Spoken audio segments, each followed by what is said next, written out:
What's up, listeners? Thank you for tuning in to the Figure It Out podcast, Figure It Out Podcast, where we figure everything out from business, social media, marketing, and more, because we are always living that marketing life. Living that marketing life. On this podcast, we fuel marketing through education, inspiration, and motivation. Fuel marketing, thrill, education, inspiration, and motivation.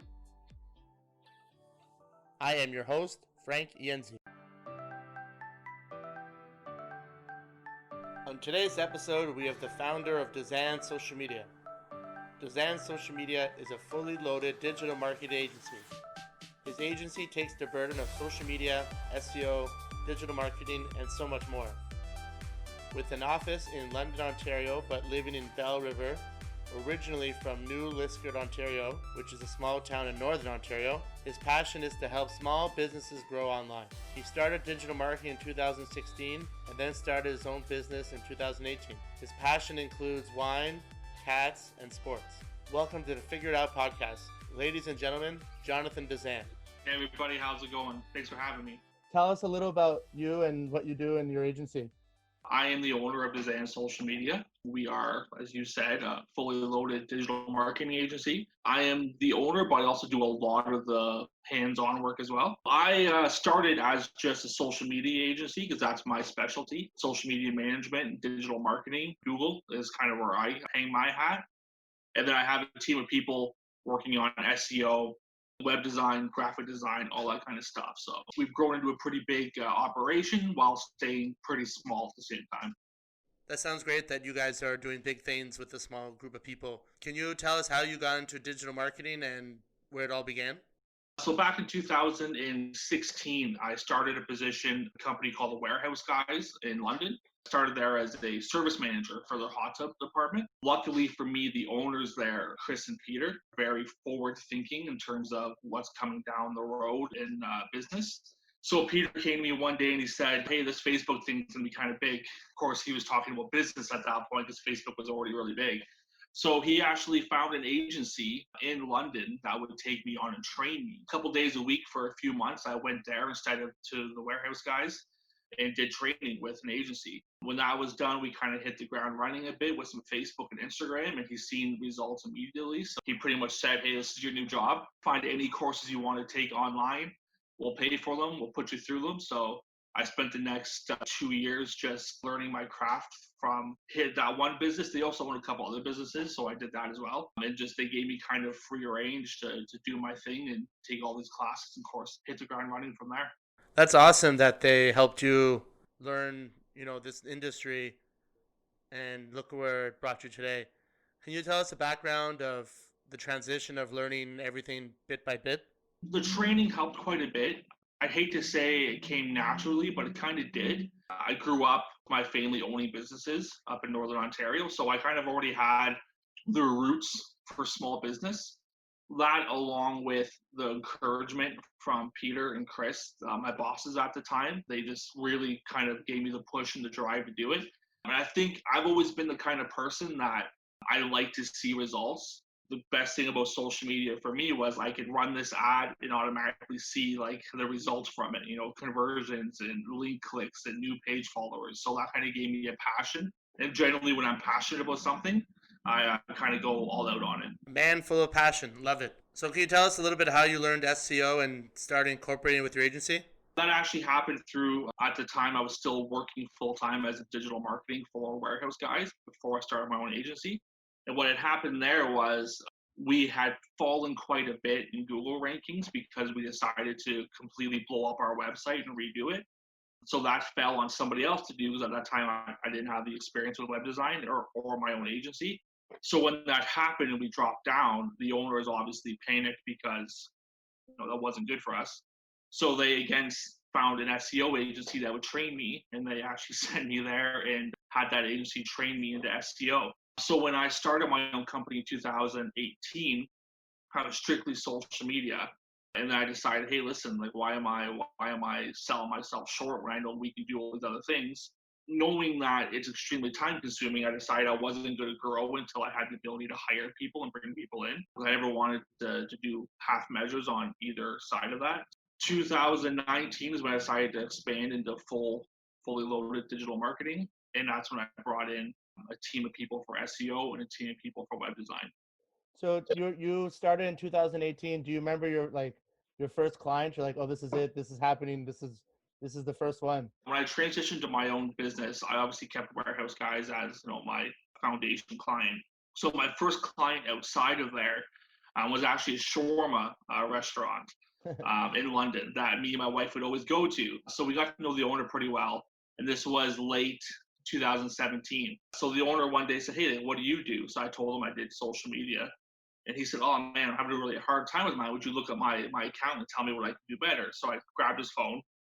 He was making my shawarma, and I'm looking at his profile. I said, "Yeah, you have a lot of work to do. You can do." I gave him 7 or 8 steps, and he said, "Man, you should own your own business. Like this is you can make a lot of money doing this. You're really good at it." So I said, "Man, that's a cool idea."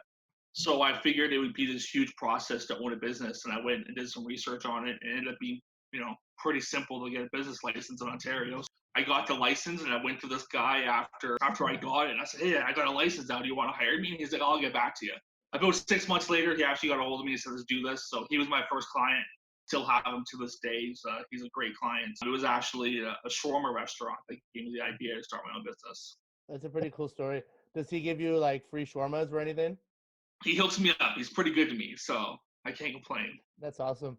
It actually worked out well because he's actually referred me to 2 other clients. A shawarma story. Love it. Social media. How do you guys use it, and why is it important for businesses? So for us, we try and keep it pretty simple. I don't like trying to sound more technical than we really are. We're not, for the most part, my team aren't from tech backgrounds. We're from business backgrounds. Like I said, I grew up a small business, so I'm not going to try and act like a big corporate guy or a big corporation. My goal is to reach out to small businesses, so I just act like a small business. And you ask, why is social media so important for business? I mean, you've spoken about it before. I don't know a single business that doesn't need social media. Even if you are a business that isn't going to make a lot of sales from organic Facebook posts or Instagram posts, you still need to be available for people to reach out to you. Social media is the biggest word of mouth platform and customer service platform. More people are likely to reach out to you on Facebook or Twitter than they are to call you.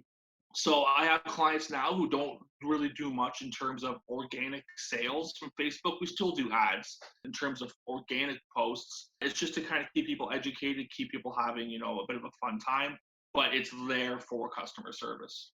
Yeah, you totally nailed it. Social media is there to connect, build the trust, build the relationship. So 2016 to now, what are some of the struggles introducing social media? Are there any? Yeah, definitely. There's some people, the biggest struggle are not so much the business owners who don't know anything about it, but have heard about it. The actual struggle is the business owners who have tried it on their own, didn't succeed, and you have to try and convince them to try it again. Especially with businesses that are service based. It's a lot easier to sell a cheeseburger than it is to sell a roofing company, for example. Yeah. It's a lot harder to convince people to follow and get engaged with a service-based industry, but it is possible. It's just a lot different. But that's, again, one of those companies that you might not make a ton of sales through your organic posts like you would if you're posting a slice of pizza or a pair of running shoes, but you will still be there for customer service and word of mouth. But it can be difficult to convince business owners who have already failed with an online marketing campaign to try it again. How do you handle that, or what's your approach? The approach, really, I'm all about stats and numbers. So I'll come in with stats. If I have a client in another city who's in the same industry, I'll bring in stats from them with the client's permission and kind of show them what we've done. We're really lucky that all of our clients are open to being references as well. They feel like we're just selling them pipe dreams. We can say, hey, talk to our references. They'll back us up. But really, it's all about the stats. Like, you can't lie. And for the most part, people know. They know social media is there. They know it's the future. It's just a matter of trying to convince them to get back into it. And one of the biggest things is we don't do contracts. So if you want to try us out for 2 months and we don't work out, then no hard feelings, shake hands, and that's it. For social media, for SEO, we do a small contract, but it's still a lot less than other agencies. But really, we just keep it very low pressure, and then we keep them up to date. We have a really good reporting system, so we can send them reports every week. They can actually log in live to the reporting system and see what's happening. So giving them the ability to look behind the curtain also kind of eases their tension. Yeah, I like what you're saying because it's a different approach. I haven't actually heard this type of way where it's really personal and you're really building trust with them. Yeah, absolutely. And we try to go and visit our clients at least once a month. We do have some clients that are pretty far away, like we're consulting with a company in Vancouver. So obviously, I'm not going to fly to Yeah. Vancouver once a month. Most of our clients are within a few hour drive. So we like to go once a month, have a face to face. That way, there, if they have a question, it's face to face. But we really try and keep that small business vibe with our agency. I think that sounds great. Do you have any unique stories through social media that's helped you personally or your business, whether it's a positive or a negative story, but something that stands out? There's definitely a lot of interesting stories after 4 years of social media. When you're on 7 days a week like we are, you run into some interesting people. But we'll stay positive with it. Okay. It's actually really interesting what's happening right now with COVID. I have a client who was closed due to the shutdowns, and they're non-essential. So they called me early March, and in that time period, as a business owner, you're dreading any kind of phone calls from clients because you don't know what they're gonna say. That's true. So he called and said, "Hey, we're shutting down. We're non-essential." But because he's had so much success, he knows I'm not going to stop social media. But what are we going to do? So we decided to actually stop all those Google AdWords because they're already on page one of Google. We put all that budget over to Facebook. So we changed the advertising up completely, and instead of running lead generation forums because none of the sales staff were in to take the sales forums, we just put his cell phone number, the owner's cell phone number. And within a couple of days, he called me and said, "Stop the ads." Like he couldn't keep up with Oh, the wow. calls. Even though they've been closed, just from being able to do Zoom calls, products, and video calls of products and just sales over the phone, they've actually had their best month in company history That's crazy. while being closed. And so now that their doors are open, they already had like unbelievable amount of appointments lined up for when the doors open. So while other businesses who weren't doing social media are opening their doors and playing catch up, these guys have opened their doors and they're playing, they're booked solid for weeks on end. So it's kind of a cool story. A lot of people would think that being closed for COVID would be a death sentence, but they've crushed it. I was gonna get into the C word, COVID, so I guess we're already here now. Segue there. How have you guys adapted with COVID and like what differences have you made? For us, really, it's been about, again, stepping up transparency. A lot of clients have come to us just saying, "Hey, like, what do we do? What's your advice?" Some have been more, a lot of our clients are leaning into it, saying, "Hey, we're here for you during COVID." I have a couple clients who said, "Don't even say the word. We don't want to even talk about it." Yeah. Which, from one end to the other, it's just a lot different strategy to take. But we've just told people, listen, don't stop advertising. We actually suggest ramping up social media posts because, as you well know, it seems like every post or every other post is COVID news or COVID updates or someone talking about COVID. So to throw in a nice, "Hey, buy dinner from here today or support local here," has been really a big benefit. So a lot of my clients have actually increased their frequency for their posts, and it's actually been a benefit to them. But it's just been telling people, "Hey, stay the course. Don't be buying into the negative or don't buy into conspiracy theories." I don't ever recommend a business getting involved in politics or sharing news stories or anything controversial. People follow you for a reason. Yeah. I go back to the shawarma place. If people follow you because you have delicious shawarma, they don't want to read about your political views on True. COVID. So stay the course. Keep your attitude in mind, as I say. So if you are a fun-loving company, don't get too serious. You're going to lose followers. But I've always been a believer. Don't overreact to a situation. Adapt, but don't overreact. So how do you think businesses will use social media more and adapt in different ways that because of COVID? I think people are looking a lot more to e-commerce websites. They realize that if you're a business who can't sell online, but your competitor does, and you've always thought, well, it's not a big deal, I have a lot of foot traffic. Well, when this happens, all of a sudden your foot traffic's gone, your competitor hasn't skipped a beat because they're selling online. So we've had a lot of phone calls lately about people looking into Shopify websites and WooCommerce. So I do think there's going to be a big push in the months to come or years to come for people shopping online and getting that website prepared in case there's ever a shutdown again. As well as there is Facebook shops. It was just announced in the States. Facebook's going to allow you to actually build an e-commerce website right on Facebook, which is kind of huge. So I think a lot of people are going to be pushing towards that as well. So that, again, people can shop right on Facebook. But I think it's opened a lot of people's eyes to how important social media is. What do you think is going to happen with Amazon, Facebook shops, more people going online, more e-commerce, social media? Where do you see all this going? Well, I think Facebook shops is going to be gigantic, especially with Facebook shops and Instagram shops. They're both going to be opening. They are just in the States right now. I've done a little bit of research on it. There's still information coming out, but I think it's going to be huge. I think it's going to be great. From what I've read again, it is going to be partnering with third-party sites like Shopify. So if you already own a Shopify site, you're going to be easy. It'll be easy to transfer your products onto the Facebook shop. But it's going to be huge because, again, from what I've read, you're going to be able to save your payment information on Facebook. So if you want to shop marketplace or shop on a Facebook shop, your payment information is going to be saved. And that opens another can of worms for security and privacy that people are worried about. But people save their payment information on eBay and on Google already, so I don't think it'll be a big deal.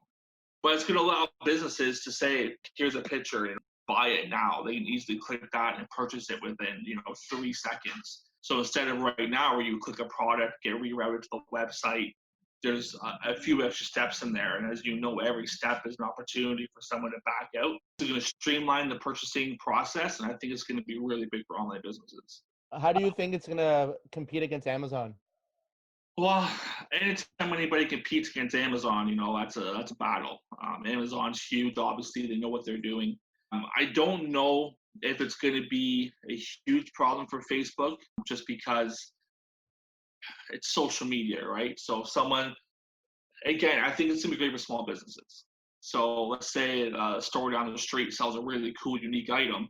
Are people going to want to look at that Facebook post, say, I love this? It's a lot easier to buy it on Facebook than it is to try and find that product on Amazon, pay for shipping, try and find the best deal. So I do think if people are looking to get the best deal and they love bargain hunting, then they might go from Facebook to Amazon. But for the most part, people want convenience. So if they're following a business they love, a new product comes out and they can buy it immediately on Facebook, I think they'll go that route. Have you heard about, what's it called, Facebook's Libra coin? I've heard whispers about it, but I haven't looked too much into it yet. So it's like, I guess it's kind of like their digital currency. Like Bitcoin almost, yeah. Yeah, do you think it's like a stable coin? I don't know, whatever. Do you think that's going to intertwine with Facebook shops like down the road? Is that their plan? I think it is going to be their plan. I've heard whispers about it. I'm not really big into the e-currency myself. Like I said, as a small business, I don't know, that kind of stuff is, I'll learn it when I have to learn it, kind of a thing. But I can see Facebook integrating it. I don't see Facebook making it the only currency for their online shopping because there's just too many people that won't touch it. That's true. Because a lot of people don't want to get involved with that type of like digital currency. Yeah, and Facebook knows their demographic, right? Like if this was TikTok, it'd be a bit different because it's a lot younger. But Facebook they have a ton of followers in every age group, but they are 35 and up is going to be their kind of target for this. And a lot of people in their 40s aren't going to want to touch digital currency if they can just pay with Visa, MasterCard kind of thing. You're totally right. So kind of saying what you were like, you'll figure it out when you have to. Has there ever been a time in your digital marketing career where you didn't know how to do something and then you took a huge obstacle and figured it out? Yeah, there's been a few of those. SEO was huge. Like I said, luckily, my boss at the time said, "Hey, I'm gonna send you to this agency to teach you." That's obviously something that's not easy to learn overnight. But I say the biggest obstacle for me really was Google AdWords. I was invited to take over this Google AdWords account from my boss at the time from an agency. So they gave me the login. They said, have fun with it. And I logged in, and I might as well have been a different language, so I had no idea I was looking at. So luckily, Google does have the certification course. So I sat down on my own time and took that and kind of, studied hard. But again, like, this is one thing I always tell business owners is we're not doing anything magical. All the tools and all the information to be successful is already out there. Yeah. We just know how to analyze it better or how to use it better. We never try and sell business owners on a magic pill or say that we have some kind of inside secrets. It's really just the information's out there. We love learning it and we love taking these courses. We love using these tools. That's what makes us really good at it. But there's no magic pill. So that's something I like to always mention too. Yeah, because if they really want it, they can take the time, go to Google Skillshop, go to HubSpot Academy, and learn all the, and YouTube and Google itself. But HootSuite, yeah. exactly. So, do you think there's an advantage to being in a smaller city compared to like Ottawa and Toronto? There is an advantage of you're seen around town more. I've had a few people approach me just because I'm in a small town now. So if I go to the same restaurant every week for a year, they're going to know my face really well. Where if you're in a bigger city, you might not visit the same places as much. Then again, in London, I did. But yeah, bigger cities like Toronto, not to mention you have a ton of competition in bigger cities, right? Like in Bell River, I'm the only digital marketing agency here, but most of my clients are in London. But again, it's through word of mouth. So there's advantages and disadvantages to both. There's obviously a lot more opportunity for business in a big city, but more competition. Smaller town, less competition, less business. So it's kind of a coin flip. What would you say are some of the big disadvantages? Of being in a small town, Yeah. it's a lack of businesses. I would also say smaller towns are a bit more hesitant to hire externally. A lot of small businesses I've found here are more willing to, hey, I have my niece can do this, or I'm just going to have one of my employees take it on. So they're a bit more hesitant to hire external help, and also they're not. My small town now, it's pretty seasonal. It's booming in the summer, but it slows down a bit more in the fall, which is the case for a lot of small towns who rely on tourism. So that's also something that people take into account. So, what do you think about social media in the future, like from 5 years from now? What differences or like features do you think will be around? Well, I know there's a lot of talk about augmented reality and virtual reality coming into play. I know Facebook, when they were talking about their Facebook shops, were also talking about integrating that into their augmented reality. And they're also talking about having it auto recognize products. So let's say, for example, if I'm sitting in an office and in the background there's a lamp and I sell that lamp, I don't even have to take it. They're just going to realize I sell that lamp and people can click on it and buy it without me taking it. Oh So wow. that's going to be pretty cool. So I definitely think virtual reality and augmented reality are going to be a big part of the future, as well as video. Live video is going to be huge. It already is huge. I believe I read somewhere once that by 2022, there's going to be more video than there's going to be non-video posts on social media. Going live is a huge behind the curtains, behind the scenes thing that people love. So I think social media is going to be a very video heavy business strategy starting now going till whenever. So, from all the knowledge you've gained over the years and then up to now, and what you see what's happening in the future, what would you tell yourself when you first started out? So, 2016.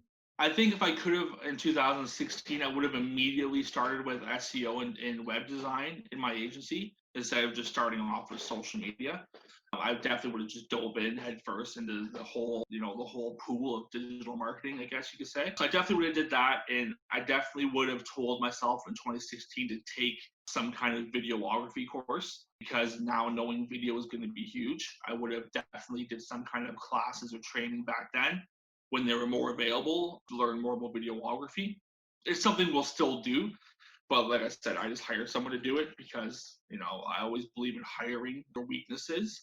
I'm not saying I'm weak in videography, but my guy's a lot better, so I just hired him instead. But definitely, I would have said back then, videography, get on that, and SEO and web design immediately. I would have started that. So, what would you tell young marketers today that are trying to get into the industry? I would tell them to be prepared to work hard. It's a lot of work.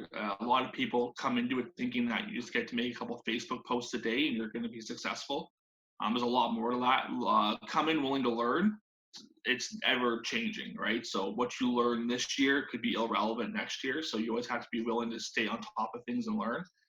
And have an open mind. One of my bigger flaws when I started my own agency was, I don't want to say know it all, but I was kind of closed to learning new opportunities. So have an open mind, learn whenever you can learn. The most important thing with social media when you come into it is if you're starting off, recognize immediately that social media is not about sales. It's about community, storytelling, and just building relationships. If you can approach social media in a storytelling and relationship building way, you're going to have a lot more success than if you come in just trying to push sales down people's throats. Do you have any suggestion on resources and tools for new marketers to learn so they can be successful? Absolutely. So immediately get on to Google and get your certification for Google Ads. It's free. I believe it's free. It was for me a couple of years ago. So yeah, get on Google Ads, get your certification for that. HootSuite is great. I did a lot of my basic learning and training from HootSuite Academy, and you get certifications through there. So I am a certified social marketer, which I got through HootSuite. So that's a great tool to use. I'm currently enrolled in Masterclass. So when you get a bit more advanced and get some experience, look in a Masterclass. Like right now, I'm taking classes and learning from the marketers who did the Got Milk campaign. So learning from people like that is fantastic. Just learn to absorb what you have. In terms of actual social media, Canva is fantastic for making social media posts. iStock is great for if you want to pay for some stock photos. And then just look around. There's always something coming. There's always something new. The only thing I do recommend is don't buy into the easy fix programs. If you see a program that says, "Hey, buy this once and we'll take care of 90% of the work for you," it's usually overpaid. So avoid that. Just do the work yourself. Learn it. And one more thing is Facebook Blueprint. Look into that as well. It does cost a bit of money to get your certification, but I believe the courses are still free. Facebook Blueprint is amazing for learning the ropes with Facebook, and Facebook is still going to be the number one platform for a very long time. So if you're going to get certified on a social media market, get Facebook Blueprint. Yeah, I've done the Google. I haven't done the Hootsuite. I've done HubSpots, and I'm working on the Facebook one. So yeah, those are very helpful and they're insightful and they're up to date. So I think those would Yeah. help any young marketers. And one thing I like about the HootSuite Academy, you can always redo it. So at least once a year, I go back and I redo the basic course. Just because every time I redo the basics, I'm like, oh yeah, I forgot about that. There's always something that you forget about with the basics. I'm a huge basketball fan, and Tim Duncan was my man. He wasn't flashy. He was all about the basics, and that's the way I approach business. Like there's always basics that you need to remember. So the nice thing about Hootsuite is you can go back and retake the course as many times as you want, which is really helpful to just kind of stay sharp. Well, since you brought up basketball and since you love sports and I love sports, what do you think of how sports leagues use social media? It's actually funny you say that because there was actually some drama happening with Major League Baseball. Obviously, the whole Houston Astros thing. One of the players there actually spoke out in defense of the NBA, which is that's my sport. I love basketball. Basketball is by far probably the most advanced in using social media to grow their brand. Totally agree. Players can reach out and speak with their fans like never before. I know a lot of people right now are watching the Michael Jordan documentary, The Last Dance. Really good. Could you imagine back then if Jordan had Twitter? Like he could have spoke about the gambling, about his father's death. So yeah, I think it's definitely growing the brand. It's global, right? So if LeBron James wants to make a tweet to his fans in the Philippines, he can do that overnight. It's not a big press release like it would be back in the day, and it goes around media, right? So instead of having to hold a press conference, LeBron James or whoever else can hop on Twitter and speak with their fans directly. Which and it goes back to businesses can do the same thing, right? So if you are a small business and you want to tell all your fans that hey, we're now open from COVID, instead of having to get a newspaper ad or do an ad video, they can simply put it on Facebook. Minutes later, people know they're open, right? So anything you see, and this is what I tell people too, anything you see athletes or actors or big CEOs doing, small businesses can now do. We all have the same tools. That's true. It's just learning to use them. No, that's perfect. So what do you think the leagues should do with COVID? Like, should they try to finish the season? Should they just call it off? It's tough, man. Like, as a sports fan, I really want to see what happens with the NBA and the NHL. I'm a Leafs fan, so I know what's going to happen with them, so I'm not too worried about it. But basketball, like I know they're talking about possibly finishing up the season. I think it's at Disney World, Yeah.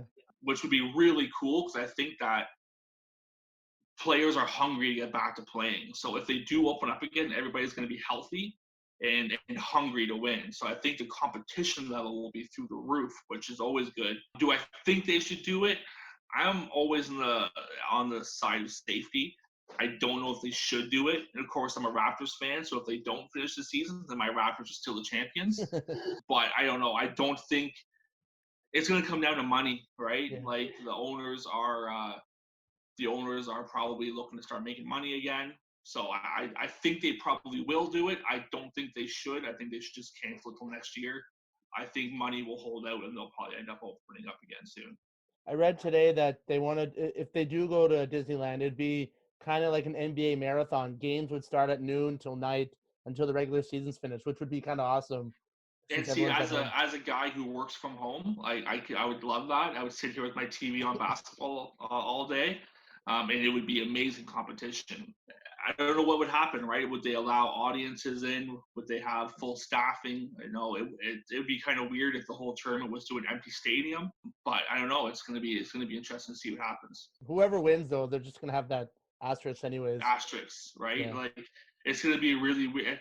The only way, I don't know, it's gonna be weird, right? Like if the Lakers go to win it, then they'll say, "Oh, the Lakers would have won it anyways," you know. But Toronto wins it, they'll say, "Oh, they got lucky again," you know. Yeah. So it'll be interesting to see what happens. So this has been a great conversation. I really enjoyed this. Do you have any final takeaways from all of this that you want to finish off with? No, you know, I just want to tell people with social media, one of my biggest messages is always keep it social. Social media is about a two-way conversation. So if you are a social media manager or you're a business owner running your own social media, keep the conversation going. So if anybody does reach out to you, converse with them. Always keep it a two-way street, and you'll have success. Well, I really enjoyed this. You had really good input on like a two-way street, being honest with your clients, building that trust, let them know how you feel, and storytelling, and, show a personal side of, your business and your brand. So I think that's really helpful. That's going to help a lot of people because I don't think a lot of people do that. Really, thank you for doing this with me, and I really appreciate it. I wish everything the best for you and your family and the rest of Ontario. All right. Well, thanks, man. I really appreciate you having me on. It's been fun. If you want to find out more about Dezan's social media, you can find them on Facebook, Instagram, and LinkedIn. DEZAN social media. We are at the end of the podcast. Thank you for listening. Like, subscribe, share, tell a buddy, find me online, connect, ask a question, follow, subscribe. You can find me Frank Ienzi,